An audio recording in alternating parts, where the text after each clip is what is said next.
दोस्तों, किसी भी गठबंधन को चलाने के लिए विश्वास रूपी जिस ऑक्सीजन की जरूरत होती है, वो राजनीतिक ऑक्सीजन अब तेलुगु देशम पार्टी और भारतीय जनता पार्टी के बीच खत्म होता जा रहा है।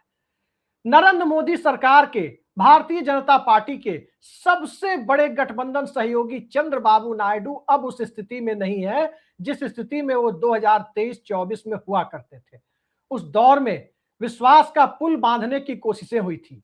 आंध्र प्रदेश को बड़े बड़े आश्वासन दिए गए थे, लेकिन जिस तरह से दक्षिण भारत की राजनीतिक फिजा बदल रही है, उस बदली हुई फिजा को भांपने में चंद्रबाबू नायडू जैसा माहिर खिलाड़ी अब देर करने की स्थिति में नहीं है।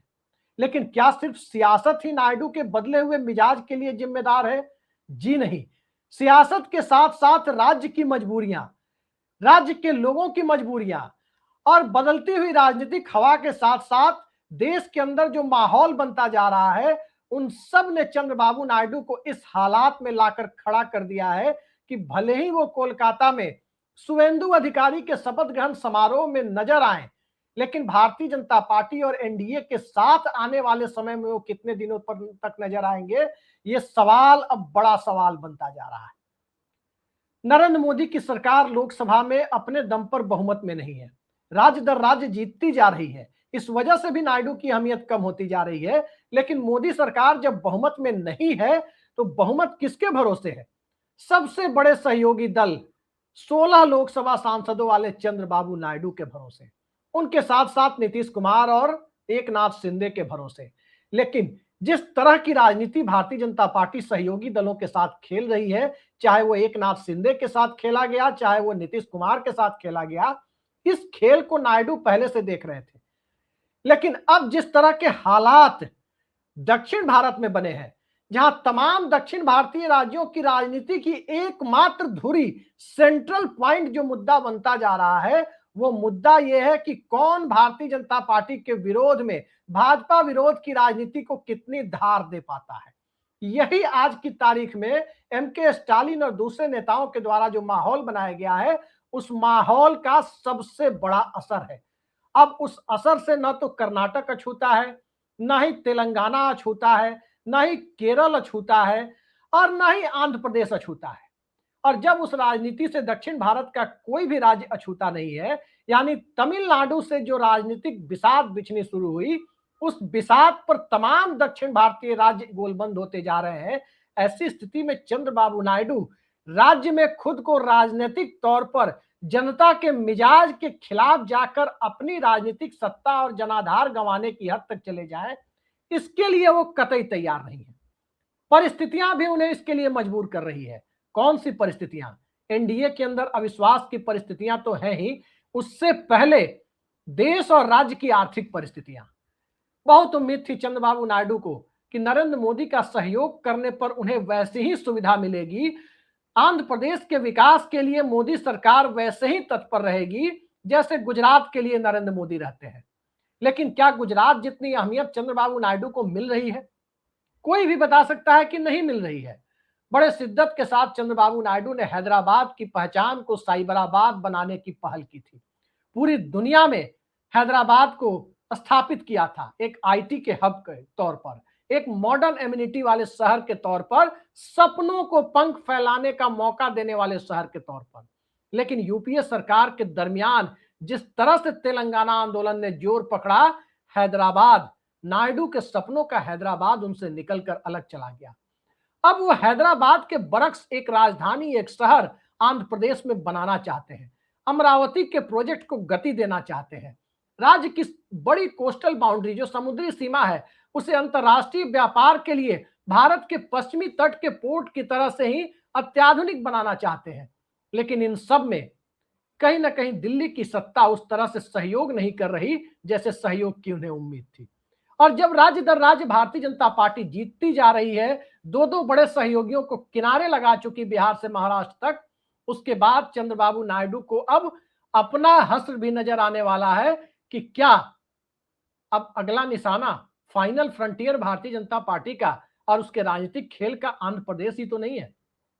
उसकी भी चर्चा करेंगे अभी। लेकिन उसके पहले जरा आर्थिक हालात पर भी नजर डाल लीजिए कि प्रधानमंत्री नरेंद्र मोदी कहते हैं कि सोना खरीदना बंद कीजिए। वो कहते हैं विदेश जाना बंद कर दीजिए, वो कहते हैं पब्लिक ट्रांसपोर्ट का इस्तेमाल कीजिए, तमाम बातें कह रहे हैं प्रधानमंत्री। लेकिन उस राज्य का क्या जिस राज्य के अंदर से विदेश जाने वाले लोगों की तादाद बहुत बड़ी है और विदेश से आकर कमाकर इन्वेस्ट करने वाले लोगों की तादाद भी बहुत बड़ी है। वो राज्य अपने सपनों को ऐसे ही मरते हुए नहीं देख सकता। नायडू की स्थिति भी आगे कुआं पीछे खाई जैसी होती जा रही है कि कहां तो उन्होंने बड़ा सपना संजोया था और कहां आर्थिक हालात ऐसे आ गए कि एक तो पहले से उम्मीद के मुताबिक मदद नहीं मिल रही थी और अब हालात का बहाना बनाकर मदद मिलने की कोई उम्मीद नहीं बची है।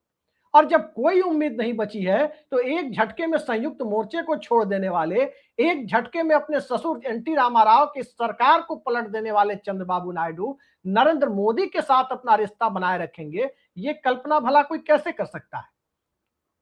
मोटे तौर पर एक कृषि प्रधान राज्य है आंध्र प्रदेश, हालांकि उसकी उस पहचान में सर्विस सेक्टर और उद्योग को भी नायडू लाना चाहते हैं, लेकिन आज की तारीख में कृषि प्रधान राज्य होने के कारण जो बहुत बड़ा वोट बैंक है वो एग्रीकल्चर और अलाइड सेक्टर का है, कृषि और उससे जुड़े हुए क्षेत्रों का। टैरिफ ने वैसे ही आंध्र प्रदेश के मछुआरों की हालत खराब कर रखी है, डोनाल्ड ट्रंप के टैरिफ ने। उसके बाद की स्थिति को देखें तो अब वैश्विक संकट हो या भारत की अर्थव्यवस्था का संकट, जो भी नाम आप दें, यूरिया से लेकर दूसरे फर्टिलाइजर की कीमत बढ़ने वाली है। उर्वरकों की कीमत जब बढ़ने वाली है तो राज्य के किसानों का गुस्सा भी जाहिर है मोदी के ऊपर नहीं आएगा। नरेंद्र मोदी की सत्ता को टिकाए रखने में महत्वपूर्ण भूमिका निभाने वाले चंद्रबाबू नायडू को भी जनता के गुस्से का कोप भाजन बनना पड़ेगा, उन्हें उस गुस्से का शिकार होना पड़ेगा। तो भला ऐसी स्थिति को चंद्रबाबू नायडू क्यों न्योता देंगे। विश्वास का पुल पहले ही दरक रहा है और विश्वास का पुल पहले ही दरकने की स्थिति यहां तक आ पहुंची है कि पवन कल्याण जो आंध्र प्रदेश में एनडीए के दूसरे सहयोगी हैं, राज्य सरकार में भी शामिल हैं और प्रधानमंत्री नरेंद्र मोदी तो उन्हें यहां तक कह चुके हैं कि पवन कल्याण नहीं ये आंधी है। तो क्या उस आंधी को अभी से चंद्रबाबू नायडू महसूस कर पा रहे हैं? क्योंकि एक तरफ गैर भाजपावाद दक्षिण भारत की सियासत की धुरी बनता जा रहा हो, दूसरी तरफ भारतीय जनता पार्टी उनके छोटे सहयोगी के सहारे उनका खेल बिगाड़ने की कोशिश कर रही हो और तीसरी तरफ आर्थिक सहायता भी दिल्ली से अपेक्षित तौर पर नहीं मिल पा रही हो, तो क्या इस राजनीतिक हनीमून को, एनडीए रूपी राजनीतिक हनीमून को लंबे समय तक चलाने के लिए चंद्रबाबू नायडू तैयार होंगे? जी नहीं। चंद्रबाबू नायडू को यह भी लग रहा है कि अगर कांग्रेस पार्टी को यहां ज्यादा बड़ा स्पेस मिलता नजर आया तो कांग्रेस पार्टी वाईएसआर के साथ या किसी और दल के साथ मिलकर कोई बड़ा खेल ना कर दे। तो कांग्रेस पार्टी कोई बड़ा खेल करे उससे पहले राहुल गांधी के साथ जो उनके मधुर रिश्ते हैं या कांग्रेस के दो छत्रपों डीके शिव कुमार और तेलंगाना के मुख्यमंत्री रेवंत रेड्डी के साथ जो नायडू के मधुर रिश्ते हैं, उन सब का इस्तेमाल होने का वक्त अब आ चुका है। बात दरअसल उसके आगे की है। उसके आगे की बात यह है कि नायडू बाबू को भी अब समझ में आने लगा है कि दक्षिण भारत की राजनीति में एक नया खिलाड़ी टीवी के नेता थलपति विजय सामने आते हैं और एक नए खिलाड़ी ने 50 वर्षों की सियासत को उलट पलट कर रख दिया।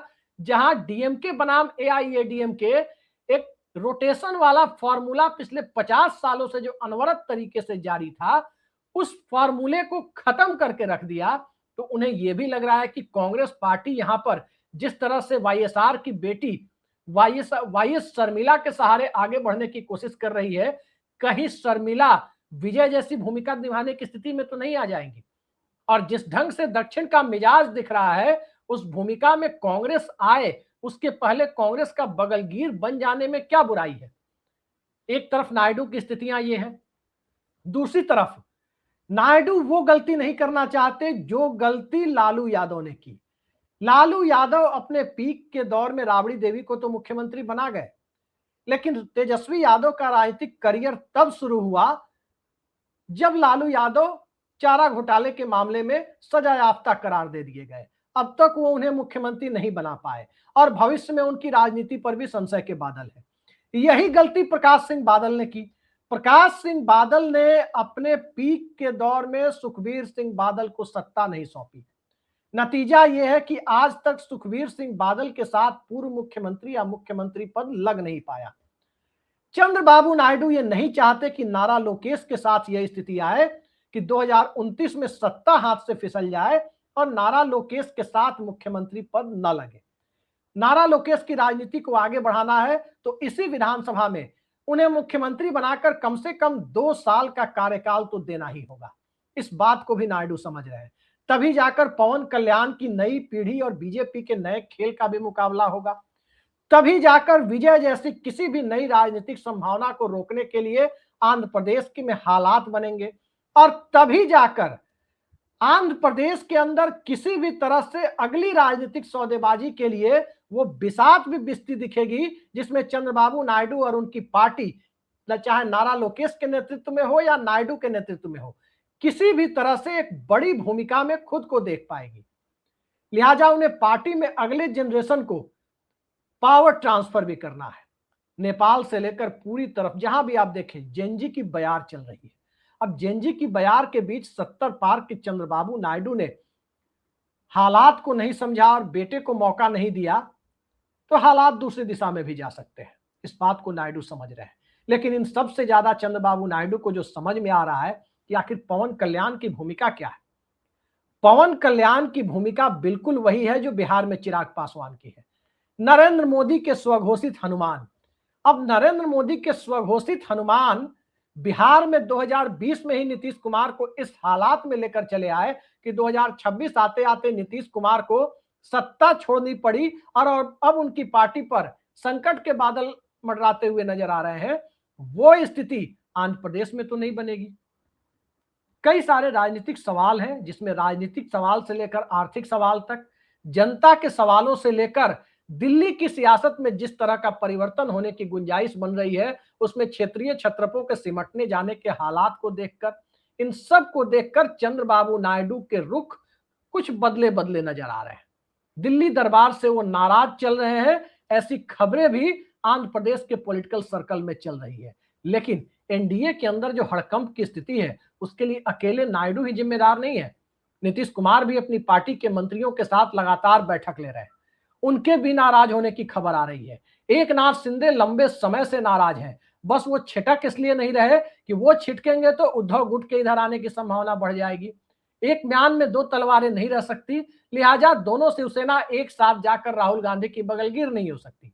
वो हालात जो बने हुए हैं, वो हालात कम से कम चंद्रबाबू नायडू के साथ नहीं है। वहां पर विपक्ष उन्हें वेलकम करने के लिए तैयार है। वहीं दूसरी तरफ छोटे सहयोगी दल जो एनडीए के हैं, कर्नाटक में भी एचडी देवेगौड़ा को हालात समझ में आ रहे हैं, उनके बेटे को भी हालात समझ में आ रहे हैं, जो कैबिनेट मंत्री होने के बावजूद देश की छोड़िए कर्नाटक में भी शायद ही किसी को पता हो कि भारत सरकार में एचडी कुमारस्वामी कोई मंत्री है। वो स्थिति चंद्रबाबू नायडू की पार्टी की तो नहीं आ जाएगी। जेडीएस वाली स्थिति में टीडीपी तो नहीं पहुंच जाएगी। 25 लोकसभा सीटें हैं आंध्र प्रदेश में, 16 लोकसभा सीटें नायडू की पार्टी ने जीती है। लेकिन अगर 2019 के नतीजों पर नजर डालें तो 25 में 22 सीट जगनमोहन रेड्डी की वाईएसआर कांग्रेस जीत गई थी। क्या 22 वाली स्थिति में चंद्रबाबू नायडू नारा लोकेश के सहारे पहुंचेंगे? एनडीए के साथ रहकर तो 22 छोड़िए, 16 से 6 बचा पाएंगे, इसकी गुंजाइश दक्षिण भारत के बदले हुए मिजाज को देखकर अब नजर नहीं आ रही। लेकिन हालात को बदलने के लिए, सियासत को समझने के लिए, तमाम पहलुओं को देखते समझते हुए चंद्रबाबू नायडू कम से कम मोदी और अमित शाह की राजनीति को बेहतर समझ रहे हैं। लिहाजा खबरें आ रही है कि वो रेवंत रेड्डी के टच में, खबरें आ रही है कि वो राहुल गांधी के दूसरे सिपा सालारों के टच में। ममता बनर्जी को हार कर इंडिया गठबंधन की याद आई। अरविंद केजरीवाल की पार्टी को दिल्ली गंवाने के बाद इंडिया गठबंधन की अहमियत महसूस हुई। तेजस्वी यादव अभी तक समझ पाए या नहीं समझ पाए, ये किसी को नहीं पता। लेकिन चंद्रबाबू नायडू सियासत के ऐसे माहिर खिलाड़ी हैं जिनके बारे में कहा जाता है कि सियासत की नब्ज को दूसरों की तुलना में काफी तेजी से और पहले पहचानते हैं। क्या वो पहचानने का वक्त अब करीब आ गया है? थोड़ा इंतजार कीजिए, अगली बड़ी राजनीतिक खबर आंध्र प्रदेश से ही आएगी, क्योंकि आंध्र प्रदेश की खबर ही इस देश की सियासत का चाल चरित्र और चेहरा बदलने की कुवत रखती है। खबर कब आएगी, समय तो फिलहाल प्रेडिक्ट नहीं कर सकते, लेकिन 2026 का साल बेहद महत्वपूर्ण साल है दिल्ली से लेकर गुजरात लॉबी के लिए और खासकर आंध्र प्रदेश की सियासत के लिए, क्योंकि संघ भी, आरएसएस भी आंध्र प्रदेश में अपनी गतिविधियों को बढ़ा रहा है। स्वाभाविक है कि अपनी गतिविधियां जब वो बढ़ा रहा है तो चंद्रबाबू नायडू के जनाधार की कीमत पर ही बढ़ा रहा है। ठीक वैसे ही जैसे नीतीश कुमार के जनाधार की कीमत पर भारतीय जनता पार्टी ने बिहार में अपना राजनीतिक स्पेस ढूंढा था। देखते जाइए क्या होता है। फिलहाल की स्थिति तो यही है कि चंद्रबाबू नायडू एनडीए के अंदर बहुत खुश नहीं है और कभी भी बड़े राजनीतिक फैसले ले सकते हैं। आज के लिए इतना ही। नमस्कार।